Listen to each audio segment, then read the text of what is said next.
Eh bien salut à tous et à tous, c'est ShinYT et aujourd'hui comme vous avez vu dans le titre, je vais vous donner mon avis, ma critique sur le nouveau film d'adaptation live de City Hunter by Netflix. Alors avant de tout commencer, je vais dire que cette critique à vie sera en deux parties. Il y aura une petite partie no spoil pour ceux qui n'ont pas vu le film. Mais bon, ça fait déjà plus de quelques jours qu'il est sorti le film. Ce serait temps de aller regarder. Ou si vous attendez ma critique, mon avis pour aller voir le film aussi, bon voilà.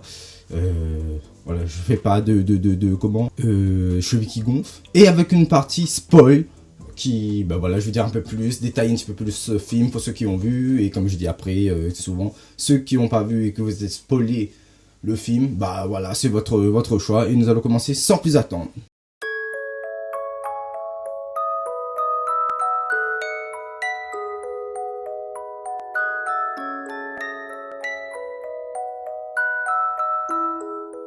Alors, on commence avec la partie sans spoil, pardon, tout le temps ça m'arrive, j'allais dire avec la partie spoil. Donc, qu'est-ce que c'est? Bon, déjà, je vais faire le synopsis vite fait. C'est dans la partie sans spoil, de toute façon, ça va pas vous spoiler le truc, puisque c'est dans la bande-annonce, vous avez déjà vu. Alors, l'histoire, c'est quoi? On prend les bases, on met les débuts du manga, de l'anime, ce que vous voulez. C'est quoi? C'est comment il s'appelle encore? Voilà, j'ai raté mon truc. C'est Makimura Hidaka. Je sais plus son nom de famille, mais comment? Makimura. Et le partenaire de City Hunter Ryo Saiba. Hein. Après, je reviendrai après parce que c'est pas pareil. Il faut faire la différence entre justement City Hunter et Nicky Larson, c'est pas la même chose, mais je reviendrai un petit peu plus tard dans la partie non spoil. Donc, nous avons Tony Marconi, si vous préférez en français, je vais parler un peu aussi en français avec les noms français, et en mission avec Ryo Saiba. Ils doivent faire, je sais plus, une mission dans un cartel de drogue, un truc comme ça. Et ils ont une fille qui s'échappe, un truc comme ça. Et elle a le pouvoir, elle a des super pouvoirs. Il fait, ah, c'est quoi ça? Et d'un coup, il fait tomber 2 flacons. Et ces flacons sont l'Angel Dust, ça va être le truc du film. Et aussi, c'est un peu toute l'intrigue de City Hunter. Et du coup, il va mourir, le partenaire de Ryo Saiba, Makimura, va mourir pour ça. On va l'assassiner le jour de l'anniversaire de Kaori ou Laura pour les puristes en France. Enfin, pas pour les puristes, mais pour ceux qui ont vu l'adaptation française du Club Dorothée. Et ça va être le jour de son anniversaire. Et c'est là que Laura ne fêtera plus jamais son anniversaire et tout. Et il se fera assassiner, on va dire écrasé par, comme à la destination finale, par un camion, je crois, un truc comme ça, un fourgon, je sais plus. Et du coup, on a cette scène que Ryo revient, et il y a sous la pluie. Mais au moment dans le film, si je crois bien dans le manga, c'est un soir et la pluie tombe vraiment. Parce que là, c'est plus la bouche d'incendie, enfin le truc, un truc d'incendie du café ou du restaurant, je sais plus. On ne sait pas trop vraiment c'est quoi, qui se déclenche. Et du coup, il meurt. Et il dit, ouais, protège Laura, protège Kaori, etc. Et du coup, ça va être ça, le fil de l'histoire du scénario, c'est qu'après, elle fera équipe avec Ryo Saiba Kaori pour savoir qui a assassiné son frère et pourquoi. Donc voilà à peu près le truc sans spoil. Je vais donner vite fait mon avis global sur le film, pour ceux qui ne veulent pas être spoilés après dans la partie spoil. Pour moi, allez, ça va être la meilleure adaptation live, en plus de Netflix, de City Hunter ou Nicky Larson si vous voulez, mais moi je dirais City Hunter parce que c'est pas la même chose comparé aux autres qui ont eu avec Jackie Chan, etc. Donc pour moi ça va, il y a des petits failles, il y a des trucs que j'aime pas non plus, mais dans sa globalité ça va, c'est un bon film, même si vous connaissez pas City Hunter, vous pourrez reconnaître un peu la patte de Nicky Larson dedans. Et même vous attachez à l'univers, même ceux qui ne connaissent pas du tout, hein, les plus jeunes, ou même ceux qui étaient à l'âge du Club Dorothée, ils avaient d'autres dessins animés préférés. Ça serait regardable sur 1h44. Donc voilà, et nous allons passer à la partie spoil.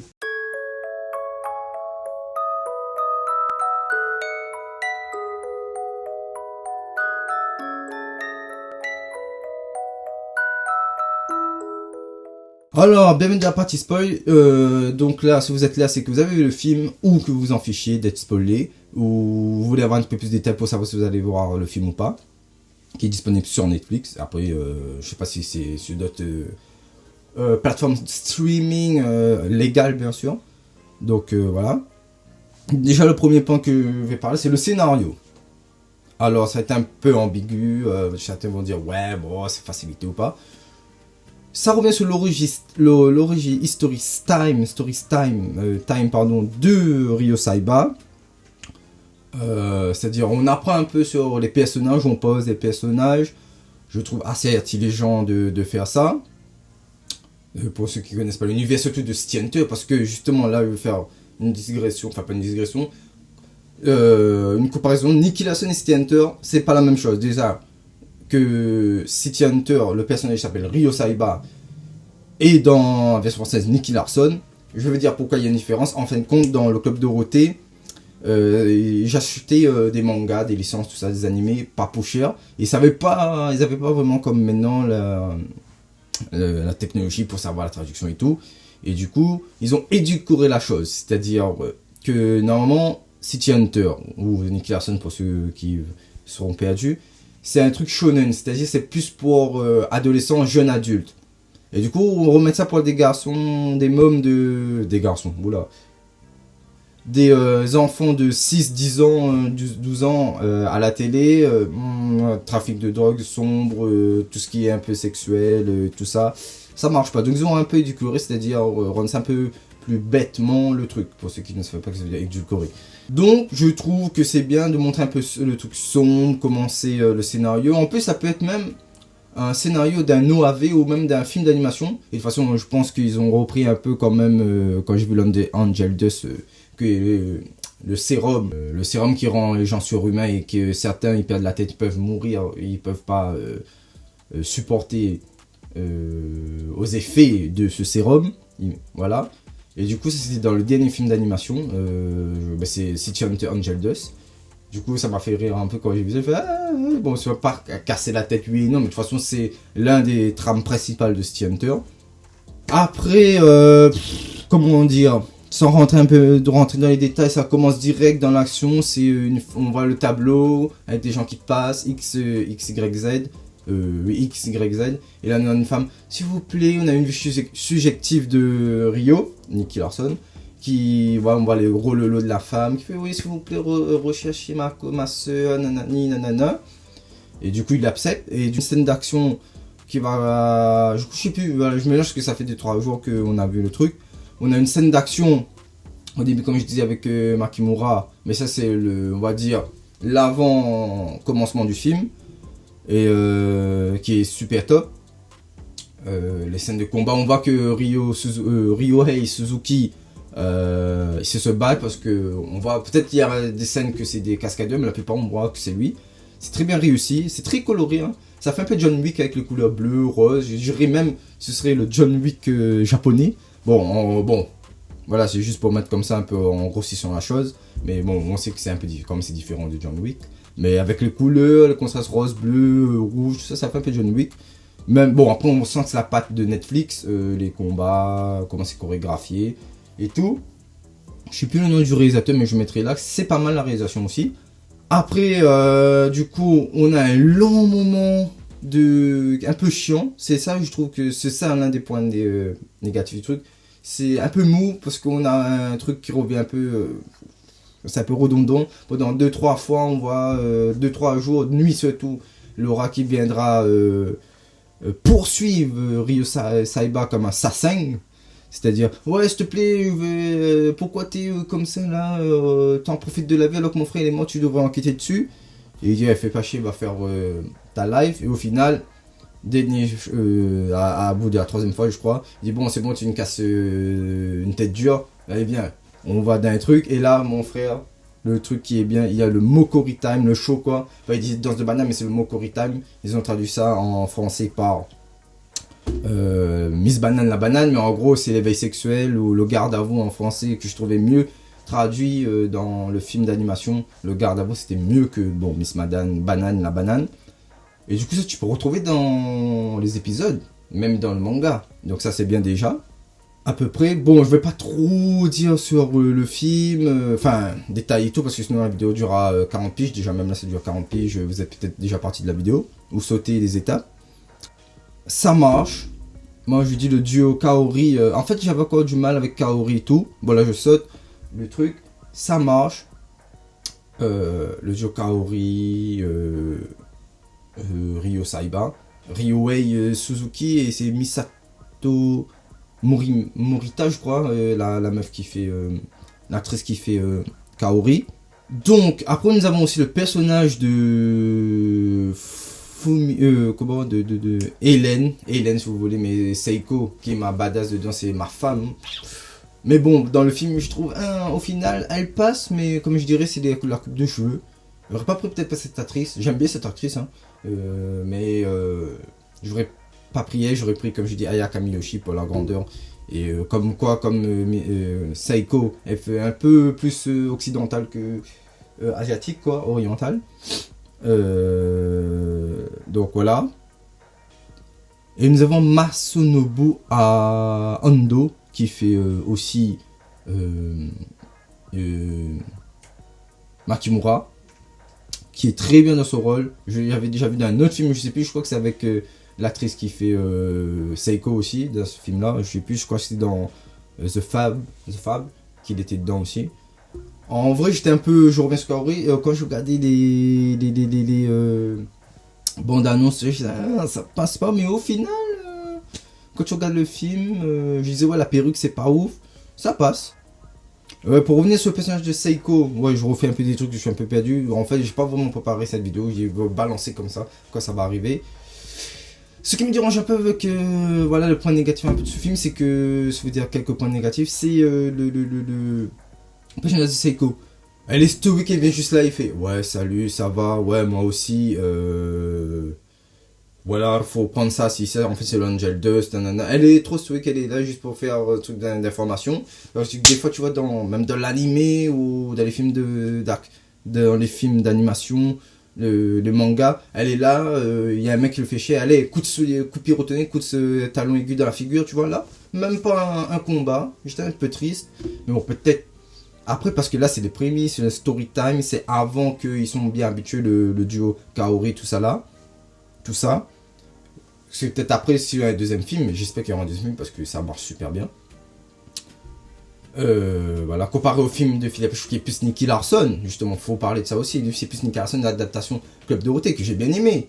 Ouais, tu as retrouvé un peu l'essence de City Hunter, mais voilà, je préfère quand même celui de Netflix. Bon, il y avait City Hunter normalement, c'est City Hunter sur Jackie Chan, j'aime bien. Bon, il y avait un petit fond de City Hunter au début, avec quand ils sont dans la ville, ils doivent aller chercher la fille pour suivre la fille, tout ça. Mais après, c'est vraiment what the fuck.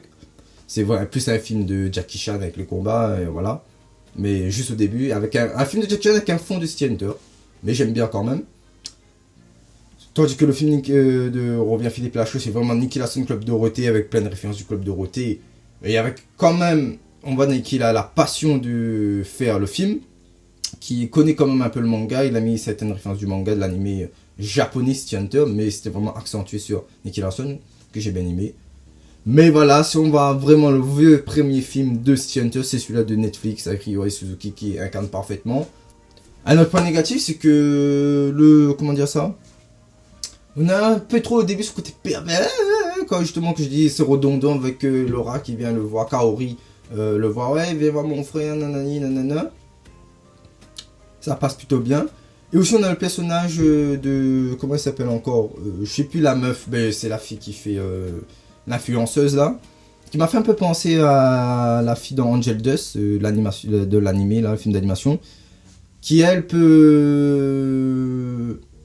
J'aurais mieux avoir un peu plus détaillé sur ce personnage, parce que peut-être qu'elle pourrait être un autre partenaire de City Hunter pour les deux son truc.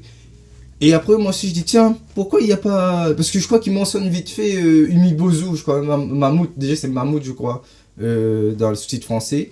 Un autre truc, point négatif, c'est les sous-titres français, t'as toi qui dit Saiba, il te dit Larson, Nicky Larson. Je crois qu'il parle de Mammouth, et du coup, ça te fait une tropaison, tu vois, un quiproquo. Tu fais, attends, mais c'est le mec à grosses lunettes là, Mammouth, ou parce qu'il fait, je crois qu'il dit un truc Mammouth avec un point d'interrogation. Et je dis quoi, c'est lui le Mammouth? Mais non, ça passe pas. Mais au final, non, Mammouth n'est pas encore présent dans ce film. Et oui. Donc, j'espère qu'on l'aura dans le prochain parce que là, c'est vraiment un story time. Donc, il y a un deuxième, j'espère que dans pas trop longtemps, il y a un deuxième. Normalement, la presse, tout, ça a bien accueilli le film. Oui, après, voilà, dans le point de négation que les gens, parce que moi, je regardais avec 3 générations, c'est-à-dire ma mère qui a connu le Club d'eau avec Nicky Larson, ma soeur, des années 90, moi, des années début 2000, mais bon, avec mes parents, tu sais, je connais un peu tous les mangas. Et au final, ma mère connaissait pas vraiment City Hunter. C'est grâce à moi que je dis, ouais, mais maman, quand j'achetais les mangas et tout, ouais, j'ai pas tout la collection, je dis, mais en fait, c'est City Hunter, il est plus, vraiment, c'est plus dark, et quand elle voyait ça, il fait, ah, je gagne plus avec lui, elle était, voilà. Et c'est très bien de regarder ça en famille avec 3 générations. On avait un point de vue. Ouais, sinon c'est la VOST, la version sous français qui m'énerve un peu parce que, ouais, t'entends qu'il dit Hideyuki, ouais, je retrouve Hideyuki Makimura. Et t'entends Tony Marconi. Tony, pourquoi t'es mort? Marconi, ouais, ton frère Marconi. Et ce que j'aimais bien aussi, parce que c'est on en apprend plus sur le personnage que le vrai père de... Parce que ça dit pas, j'ai pas vraiment regardé le manga, mais plus animé. Le vrai père de... Ça, on savait déjà. Le vrai père de Kaori Laura a été assassiné par son père adoptif, qui est le père de Tony, qui s'appelle, je crois qu'il s'appelle Paul, je crois. Non, Pascal, Patrick, ouais, Patrick, je crois. En français, oh putain, je suis français, Patrick. Je sais plus son nom en japonais, mais Patrick, ouais, Jean-Patrick. Ouais, allez, après il y aura Jean-René, Bobo, je m'appelle Roger, il fait Bobo dans le prochain film. Si vous mettez ça en sous-titre, regardez en sous-titre en anglais si vous savez un peu l'anglais, sinon apprenez. Hein. Mais bon, sinon, regardez en français. Ça, elle est pas dégueu, mais Moniki, bon, allez, faut pas se prendre pour des cons. Voilà, ben mon avis, plutôt bien réussi, j'ai bien passé un bon moment. Franchement, j'attends une suite. L'étalonnage, bon, j'aurais aimé parfois un peu plus punchy, tu vois, dans le côté, quand on est dans Shinjuku, plus éclairé, limite à saturer à fond, enfin pas saturer à fond, mais les couleurs. Et quand un petit peu plus sombre, tu vois, un peu plus bleu, un peu plus sombre, en termes, tu vois, dans les ombres, quand tu fais ton étalonnage et tout, un peu rendre un peu plus sombre certains trucs, exposition, etc. Dans les balances des blancs et tout, et rajouter un peu plus de bleu pour faire un peu plus côté polar, polar film de police, quoi, on va dire. Mais dans l'ensemble, ça va. Bon, des fois, comme je dis, le rythme du film, surtout quand il passe rien, bon. Et j'ai bien aimé aussi le petit clin d'œil, tu vois, quand dans le générique, quand quelqu'un essaye de tuer Ryo Saiba avec un sniper, il te met le truc du sniper avec le cercle et les carrés. Ils ont même repris ça avec l'un des sbires de l'Union T-Hop là. Et moi je dis, oh putain, il y a l'hélicoptère à la fin. J'espère qu'il y aura le père là, Shinkaibara, mais non. C'est juste un hélicoptère qui vient et qui tue les gens, qui tue les derniers mecs là. Mais tout le personnage est bien, sauf les malfrats là au début j'avais dit putain c'est pas vraiment les méchants de City Hunter. Juste après après ils se sont fait un peu nekfécisé, américanisé dans le truc ouais il y a les SWAT tout ça. Mais voilà, pour moi c'est réussi quand même à aller à, on va pas dire 100%, mais comme un bon 95%. Vous me dites dans les commentaires ce que vous avez en pensé. Donc mettez un like, abonnez-vous, activez la cloche de notification pour voir les nouvelles vidéos. Et je vous dis à très bientôt. Et comme dirait Ryo Saiba, Mokori-chan!